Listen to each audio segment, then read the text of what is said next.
Example 26 क्या है आपका? Question is prove that the radius of the right circular cylinder of greatest curved surface area. आपको कहा जा रहा है, आपको क्या प्रूव करना है? Radius of the right circular cylinder of greatest curved surface area which can be inscribed in a given cone is half of that of the cone, is half of that of the cone। ये आपका question है, ये आपका question है। अब question क्या है इसको फिगर से समझते हैं। ये हमने बनाया है कोन, दिस इज द कोन, ठीक है, और ये इसके अंदर एक सिलेंडर है, ये कोन है और ये इसके अंदर एक सिलेंडर है।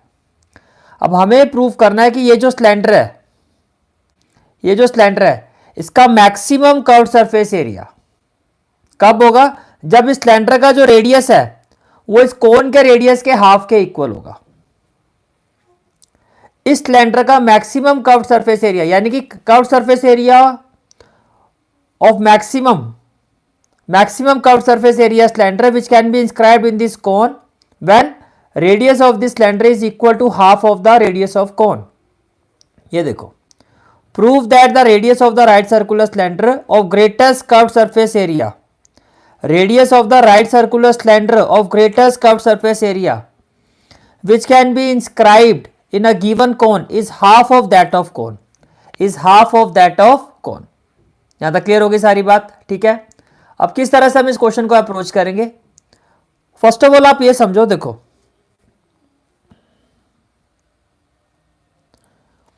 let us say that radius of the cylinder, let us say that radius of the cylinder is x। हम मान लेते हैं सिलेंडर का जो रेडियस है वो x है, radius of the cylinder is x। ये क्लियर हो गया, ठीक है। And let us say that radius of the cone is r, और इस कोन का रेडियस हम ले लेते हैं r। इतनी बात समझ में आ गई, ठीक है। तो मैंने क्या कहा आपको, late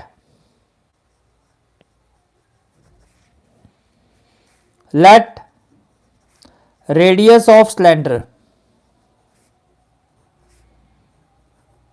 let radius of cylinder,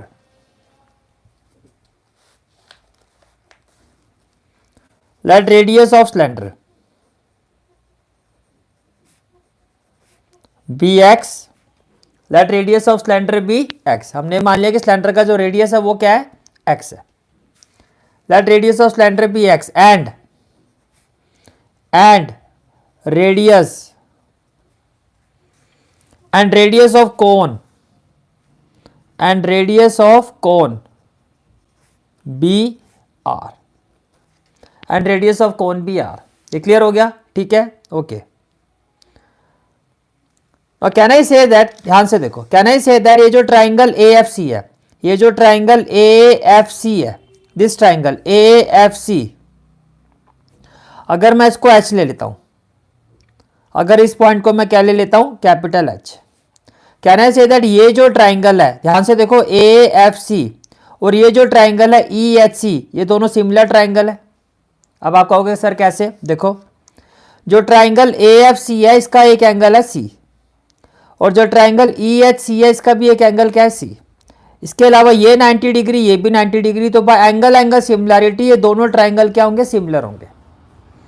अभी आपको करके नहीं दिखाना, हम डायरेक्टली लिखेंगे। अब क्या लिखेंगे, here triangle AFC, here triangle AFC, triangle AFC, triangle AFC is similar to triangle EHC, is similar to triangle EHC। Clear हो गया, ओके। अब we know that if two triangles are similar, तो उनकी corresponding sides का ratio equal होते हैं। अब corresponding sides पर जाने से पहले मान लेते हैं हाइट ऑफ सिलेंडर, ये जो सिलेंडर है इसकी हाइट हम मान लेते हैं h है, इसकी हाइट क्या ले लेते हैं, small h। Let height of cylinder भी स्मॉल h। और ये जो वर्टिकल हाइट ऑफ कोन है, ये जो वर्टिकल हाइट ऑफ कोन है इसको हम ले लेते हैं h1। ये जो वर्टिकल हाइट ऑफ कोन है इसको हम ले लेते हैं h1। बोलो भाई, क्लियर हो गया, ठीक है। अब चाहो तो आप मेंशन कर सकते हो, let radius of cylinder, let radius of cylinder be small h, not radius, height. Let radius of let height of cylinder be h and height of cone be h1. इस तरह से आप मेंशन करोगे, radius भी mention कर दिया दोनों का और हाइट भी मेंशन कर दी कि भैया सिलेंडर की जो हाइट है वो h है और कोन की जो हाइट है वो h1 है, कोन की जो हाइट है वो h1 है। क्लियर हो गया? ठीक है, okay. Come to this point, देखो ये जो ट्राइंगल AFC है वो ट्राइंगल EHC के सिमिलर है and we know that if two triangles are similar तो कॉरस्पॉन्डिंग साइड्स का जो रेशियो होता है वो इक्वल रहता है।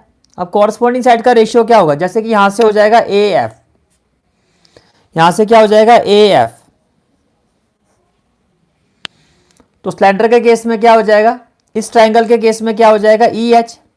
अगर ये ट्राइंगल इस ट्राइंगल के सिमिलर है तो इसकी कॉरस्पॉन्डिंग साइड जो AF की जो कॉरस्पॉन्डिंग साइड है वो EH है, तो इसका मतलब AF अपॉन क्या हो जाएगा? EH। तो आपने लिखा EH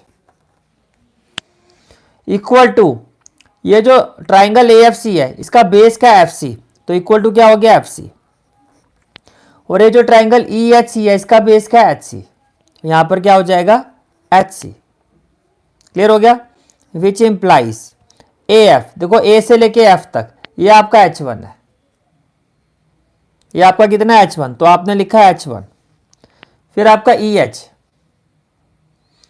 E से लेके H तक ये आपका कितना? स्मॉल h, तो ये हो गया आपका small h equal to FC। F से लेके C तक ये आपका क्या? रेडियस R, तो ये हो गया R। और HC, H से लेके C तक, अब देखो ये पूरा R है, ध्यान से देखो ये पूरा R है और यहां से लेके यहां तक X है, तो HC कितना हो जाएगा?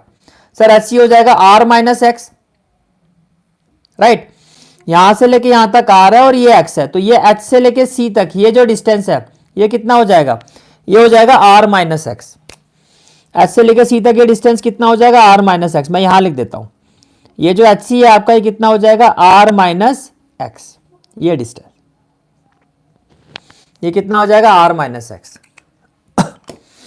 तो जहां HC है वहां पर क्या हो जाएगा? R minus x. तो ये हो गया आपका R माइनस एक्स। बोलो भाई, क्लियर हो गया यहां तक? ठीक है। अब क्रॉस मल्टीप्लाई करो, जब आप क्रॉस मल्टीप्लाई करोगे तो क्या? Minus x. जब हम क्रॉस मल्टीप्लाई करेंगे what we will have? H1 into R minus x. तो आपने लिखा H1 with in bracket R minus x equal to क्या हो जाएगा? H into R equal to क्या हो जाएगा? H into R। क्लियर हो गया? तो can I say that H is equal to, can I say that height of cylinder H is equal to H1 with in bracket R minus x. ये multiply हो रहा है, यहां जाके क्या हो जाएगा? डिवाइड। तो ये H की वैल्यू आ गई, this is the value of H। Clear हो गया? ठीक है, okay.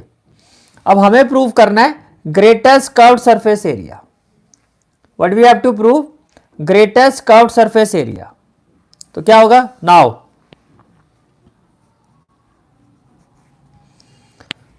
Curved surface area of cylinder,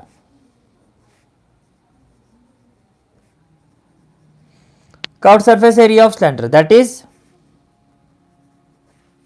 से S is equal to, curved surface area of cylinder क्या होता है? 2 पाई R। अब R यहां पर क्या? X है, यहां पर सिलेंडर का रेडियस कितना है? X, तो 2 पाई X हो जाएगा और H हाइट ऑफ सिलेंडर क्या है? तो ये हो गया, this is the curved surface area of cylinder, right. अब देखो वेरिएबल जब आप डिफरेंशिएट करोगे तो किसी वेरिएबल एक ही होना चाहिए, और यहां पर रेडियस भी वेरिएबल है और हाइट भी वेरिएबल है, तो अब हम इस वैल्यू का यूज करेंगे।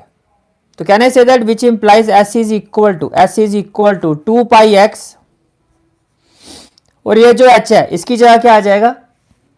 H1 with in bracket R minus x upon में R, अपॉन में क्या हो जाएगा? R आ जाएगा। बोलो भाई, क्लियर हो गया यहां तक? ठीक है। Now what we will do, देखो 2 पाई H1 बाय R, तो S इज इक्वल टू क्या हो जाएगा? 2 pi H1 by R।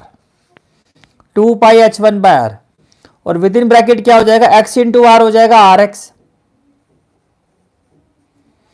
Minus x into X क्या हो जाएगा एक्स स्क्वायर। ये कुछ ऐसा हो गया, ये कुछ हमारा इस तरह से आ गया।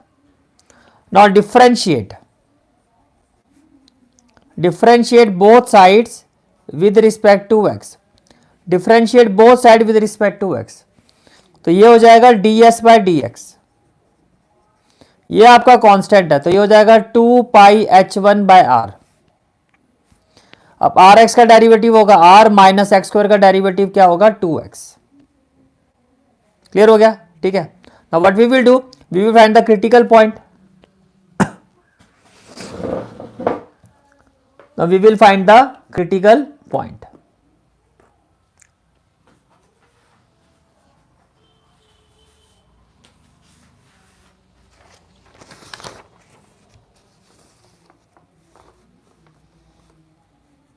देखो ये ds बाय डी एक्स आ गया। Now put ds by D X equal to 0, put ds by D X equal to 0, तो क्या होगा, which implies 2 pi h1 by R with in bracket r minus 2x, और ये किसके equal होगा, ये 0 के इक्वल होगा। ये किसके इक्वल होगा, ये 0 के इक्वल होगा। बोलो भाई, क्लियर हो गया, ठीक है। अब देखो ये कांस्टेंट है, कांस्टेंट तो 0 के इक्वल होगा नहीं, तो 0 के इक्वल क्या होगा, r minus 2x, which implies r minus 2x equal to 0, which implies ये r यहां राइट हैंड साइड में जाएगा तो माइनस 2x इक्वल टू क्या हो जाएगा, माइनस r, माइनस से माइनस कैंसिल हो जाएगा, तो x की वैल्यू क्या हो जाएगी, x is equal to r by 2। तो देखो जो कंडीशन है वो तो हमारी आ गई कि जो रेडियस ऑफ सिलेंडर है वो हाफ ऑफ रेडियस ऑफ कोन के इक्वल है। जो कंडीशन है, जैसे कि क्रिटिकल पॉइंट से कंडीशन आ जाती है, वो हमारी आ गई है। क्लियर हो गया यहां तक, ठीक है। Now what we will do, now we will differentiating this equation 1 with respect to x again, differentiating both side of equation 1 with respect to x। जय श्री कृष्णा प्रकाश भाई, Radhe Radhe. Differentiating both side of equation 1 with respect to x, तो ds by D X का derivative करोगे तो क्या हो जाएगा, D square S upon D X square equal to क्या हो जाएगा, ये कांस्टेंट है आपका, ये हो जाएगा 2 पाई h1 बाय आर। और जब आप इसका डेरिवेटिव करोगे, देखो r यहां पे कांस्टेंट है, हम सिलेंडर के रिस्पेक्ट में बात कर रहे हैं, तो कोन का कुछ भी होगा पार्ट वो सारा कांस्टेंट होगा। r जो है कोन का रेडियस है, बात यहां पर हो रही है सिलेंडर की, ये कांस्टेंट, और माइनस 2x का डेरिवेटिव क्या हो जाएगा, -2। अब आप इसको सॉल्व करोगे, 2 इंटू -2, ये हो जाएगा -4 पाई h1 बाय आर, क्या हो जाएगा, -4 pi h1 by are. Clear हो गया, ठीक है। अब क्रिटिकल पॉइंट क्या है हमारा, critical point is x is equal to r by 2। अब इसको इसमें पुट कर दो। Now D square S by D X square at x equal to r by 2, at x equal to r by 2। देखो यहाँ x तो है नहीं, तो ये एज इट इज आ जाएगा, is equal to -4 pi h1 by r। अब second order derivative critical point में नेगेटिव आ रहा है, नेगेटिव आने का मतलब लेस देन 0, इसका मतलब क्या हो गया, विच इंप्लाइज ये जो एस है सरफेस एरिया वो ग्रेटेस्ट है, which implies S is greatest. कब, when x is equal to r by 2, that is when radius of cylinder, that is when radius of cylinder is equal to half of radius of cone, is equal to half of radius of cone, hence proved। ये आपका question था, ये आपका question था। Is it clear, ठीक है। Okay, तो ये था हमारा एनालिसिस एग्जाम्पल 26 का. This is the final analysis of this question and this is a very very very important example.